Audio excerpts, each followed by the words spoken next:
শিলচর সংবাদের পর্দায় এই মুহূর্তের বিগ ব্রেকিং নিউজ। রাঙ্গিরখাড়িতে গৃহবধূর রহস্যজনক মৃত্যু, স্বামী রিন্টু দেবের বিরুদ্ধে পরিবারের অভিযোগ, এলাকায় চাঞ্চল্য। আবারও বলছি দর্শকদের, এই মুহূর্তের সবথেকে বড় খবর। শিলচর শহরের সদর থানার অধীনস্থ রাঙ্গিরখাড়ি টাউন আউটপোস্ট এলাকার শরৎপল্লীতে ফের এক গৃহবধূর রহস্যজনক মৃত্যুকে ঘিরে উত্তপ্ত হয়ে উঠেছে গোটা এলাকা। মৃত গৃহবধূর নাম সরস্বতী দেব, বয়স 31। 5 বছরের একমাত্র সন্তান রেখে অকালে প্রাণ হারালেন তিনি। সরস্বতীর মৃত্যুতে শোকস্তব্ধ পরিবার এবং ক্ষোভে ফুঁসছে প্রতিবেশীরা। নিহতের পিত্রালয়ের এই মা বাবা অনেক আগেই প্রয়াত। একমাত্র বোনকে হারিয়ে কান্নায় ভেঙে পড়েছেন আত্মীয় স্বজনরা। জানা যায় বুধবার দুপুর 12:30টায় সময় সরস্বতীর আত্মীয়রা খবর পান শরৎপল্লী নেতাজি লেনে স্বামীর বাড়ি থেকে তাকে নিয়ে যাওয়া হয়েছে শিলচর মেডিকেল কলেজ হাসপাতালে। কিন্তু তখনই সব শেষ। মেডিকেলে পৌঁছে তারা দেখেন সরস্বতী আর নেই, তিনি নিথর। গৃহবধূর মৃত্যুর খবর পেয়ে পরিবারের লোকজন স্বামী রিন্টু দেব এবং তার পরিবারের বিরুদ্ধে সরাসরি অভিযোগ এনেছেন। অভিযোগ করেন রিন্টু দেব দীর্ঘদিন ধরে তার স্ত্রীর ওপর মানসিক ও শারীরিক নির্যাতন চালিয়ে আসছিল। স্থানীয় বাসিন্দাদের অভিযোগ, রিন্টু দেব ও তার পরিবারের লোকজন দীর্ঘদিন ধরে সরস্বতীর সঙ্গে দুর্ব্যবহার করছিলেন। স্থানীয়দের ভাষায় ওই বাড়ি থেকে মাঝে মধ্যে চিৎকার চেঁচামেচি শোনা যেত, কিন্তু কে জানতো এমন করুণ পরিণতি হবে। একজন পিতৃমাতৃহীন মেয়ের উপর এমন অমানবিক নির্যাতন, তাও নিজেরই স্বামী ও তার পরিবারের হাতে। এ জঘন্য নৈতিকভাবে একজন পিতৃমাতৃহীন মেয়ের উপর এমন অমানবিক নির্যাতন, তাও নিজেরই স্বামী ও তার পরিবারের হাতে। এ ঘটনা নৈতিকভাবে সমাজের জন্য এক চরম লজ্জাকর। এ ধরনের নির্মমতা রোধে প্রশাসনের উচিত দ্রুত পদক্ষেপ গ্রহণ করে দোষীদের আইনের আওতায় আনা। এ প্রতিবেদন লেখা পর্যন্ত মৃতদেহ শিলচর মেডিকেল কলেজ হাসপাতালের ময়নাতদন্ত বিভাগে রাখা হয়েছে। রিপোর্ট হাতে পাওয়ার পরই মৃত্যুর প্রকৃত কারণ স্পষ্ট হবে বলে আশা। প্রশাসনের কাছে এলাকাবাসীর আবেদন, যেন নিরপেক্ষ তদন্তের মাধ্যমে সরস্বতীর মৃত্যুর প্রকৃত কারণ উদ্ঘাটন করা হয় এবং অপরাধীদের দৃষ্টান্তমূলক শাস্তি দেওয়া হয়। ঘটনাটা কিটা হইছিল? আমার ঘর রবিবারে গেছে 4টার সময় বিকালে বিয়া হয়েছে। বর্দা হই আমি হচ্ছে বর্দা, তো আমরা ঘর বদলাইতাম, ঘর দেখাতে গেছে আর মোবাইল চার্জ দিও, মোবাইলটার ব্যাটারি নষ্ট হয়ে গেছে। এখন না সত্যি তো আগের মতন হয়ে গেছে, অসুখ হয়ে গেছে।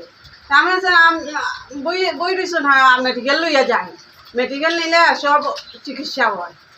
আগে তো একবার লইয়া যাবাইছে, এখন লইয়া যায়।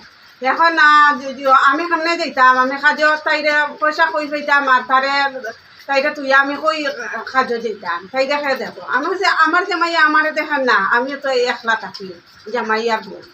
আপনি বিয়া করছেন, আপনি লইয়া দিতেন না জামাইয়া যদি বউয়ে দিতে জামাইরা দেখে না, আর জামাইয়া যদি বউরে দেখে না, কীরকম সংসার করবা।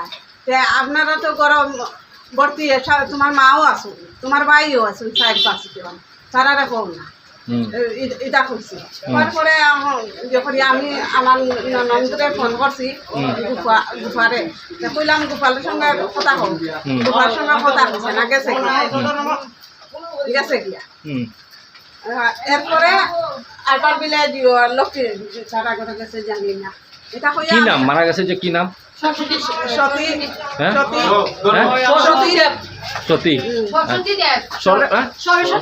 সরস্বতী দেব। আর জামাইয়ের নাম? রিন্টু দেব। আচ্ছা, কোন জায়গাত মারা গেছে, কোন জায়গাত মারা গেছে এটা জানি না। আমরা বাইরে আসলাম, তারা ফোন করে হচ্ছে মারা গেছে আজকে শুনছি। আচ্ছা, বালা নাম সজল দেব। তা আপনার কি সন্দেহ? এটা হ্যাঁ, আগে কয়দিন আগে তার ভাই মারা গেছিল, তখন তাইরে হাতে মারিয়া ফুলাইলাছিল, ওই সাইড বাড়ি চাইছে। আচ্ছা, আইছে তাই বলে এটা পরিষ্কার করে না, রান্তার লাগে। আপনাকে মেয়ের কি হয়? আমার ননদ। আচ্ছা, তে মেয়ের মা বাবা নাইনি? মেয়ের মা বাবা কেউ নাই না। আচ্ছা, মা বাবা কেউ নাই, বড় ভাই আছে আর ছোট ভাই ওরকম জহরিয়া, তার ঘরে যেহেতু আগে গত বছর ওরকম তারও ওরকম অসুস্থ হয়েছে। এরপরে গিয়া পরিষ্কার করিয়া 2 মাস পরে আমার দেওয়ারও নাইনি পাত্তা, কেস দেওয়া আছে। আচ্ছা, তা আপনার সন্দেহ যে এটা মারা হয়েছে? মানে এটা মিসিং, বাইরেও তারা মিসিং করছে, মিসিং কেস। মানে আপনার রহস্যজনক লাগে। আগে কি ও জামাই অত্যাচার করতো? অত্যাচার করতো তারা। প্রায় বিয়া হয়েছে কত বছর হয়েছে? বিয়া হয়েছে 2019, 2016। সরি আচ্ছা। 2019 এপ্রিল 16। আচ্ছা তারপর থেকে কি মানে অত্যাচার করতো? অত্যাচার চলে মানে তাই বিয়ার পরে 1 বছর তারা ভাই দাদার ঘরে আইয়া থাকে, তখন দাদার বিয়া করছিল, বিয়া ছিল। হুম। আমি যেটা জোড়াটে আসলাম তখন আমি রিপোর্ট পাইছি। আপনার কি লাগে মেয়ে? আমার ছোট বোন, ছোট বোন। আচ্ছা আচ্ছা। আপনার কয় বোন? চাই বোন, 4 বোন। আচ্ছা। সরস্বতী দেব, সরস্বতী দেব, জামাইয়ের বাড়ি দেব। দেব, আচ্ছা। বাবা দাস আসলো। আপনার নাম কি? আমার নাম রূপা রয়। রূপারো। আপনার? লক্ষ্মী পাল। আপনার? আমার বাবলি দাস। আচ্ছা আপনার থানায় কোনো এফআইআর করছেন নি? করছি, করছেন? এফআইআর কপি আছে? আছে আজকে সকালে, আছে? আজকে করে আইছি এখন। এফআইআর করতে ফটো তুলিয়ে রাখছেন নি? এফআইআর কপি রাখছি, রাখছেন? আচ্ছা পুলিশের কাছে আছে, ইনভেস্টিগেশন সব দেবে। দেওয়া আছে। হ্যাঁ। আচ্ছা তা আপনার কি চাই এখন বর্তমানে? আমরা চাই যে দেখুন অত বছর থেকে তাইলে মানে মেন্টালি টর্চার, ফিজিক্যালি টর্চার, খাওয়া দিছে না, ডক্টরে দেখা আছে যে ডায়েটের অভাবে এই মানুষটা এরকম নার্ভের প্রবলেম। আর ছেলেটা তো রুচিও করে না, কিছু না। আগে আসতে দেখা গেল বিয়ার আগে যে শোরুমের চাকরি করে কিতা রিন্টু দেব, তখন তো কিছু করেন না, তা খাওয়া দিতে পারেন না কিছু। আপনার কি চাই এখন যে ঘটনাটা হইলো? আমরা চাই যে আমরা তার শিক্ষা মানে যেটা বিচার হওয়া, হুম যেটা মানে উচিত বিচার চাই না আমরা? বিচারটা আমরা চাই না। মানে তদন্ত করিয়া। হ্যাঁ, হুম এটা আমরা চাই। আচ্ছা ধন্যবাদ। দিন আগে গেছে হুম অসুস্থ হয়েছে বলে, কিন্তু তারা যে মেডিকেল এডমিশন করাইছে এটা আমরা জানি না। আচ্ছা আজকে মানে মেডিকেলে অ্যাডমিশন করছে এটা জানেন না?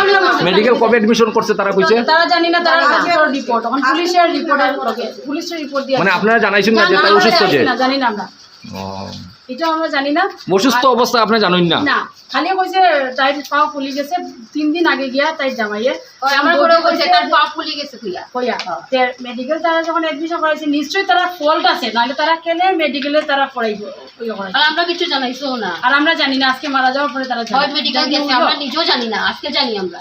আচ্ছা আর ডেইলি মারতো পাড়ার মানুষের, তারা এক সাপোর্ট, তারা পাড়ার মানুষের এক সাপোর্ট হয়ে গেছে, তারা ডেইলি তাইরে মারতো, চর্চা করতো, এটা সব গুমিল আছে।